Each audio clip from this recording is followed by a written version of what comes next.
எலியாவுக்காக காகத்தை அனுப்பினார், இந்த விதவைக்காக எலியாவே அனுப்பினார். இந்த இடத்துல ஏன் எலியாவுக்கு அந்த காகத்தை இந்த சாரிபாத் வீட்டு விதவைக்கு மேல அனுப்பி அந்த அப்பத்தையும் இறைச்சியும் போடுறதுக்கு எவ்வளவு நேரம் தான்?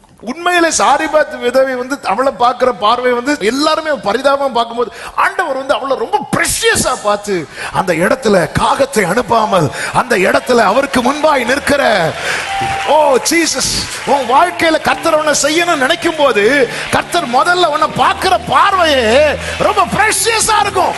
இந்த நாளிலே இந்த நேரத்தில் என்னை கேட்டுக்கொண்டிருக்கிற அன்பு சகோதரா சகோதரி, நீ தேவனுடைய பார்வையில விலையேற பெற்றவன், விலையேற பெற்றவள். நல்ல கைகளை தட்டி ஆமென் சொல்லுங்க. சிலர் உங்க பக்கத்தில் இருக்கிறவங்களை அநேகர் மேன்மையா பார்த்து உங்களை தூக்கி போடலாம். கவலைப்படாதிருங்கள். அவர் எலியாவின் தேவன் மட்டுமல்ல, இந்த சாரிபாத் விதவையின் தேவனும். ஆமென் சொல்லுங்க பார்க்கலாம்.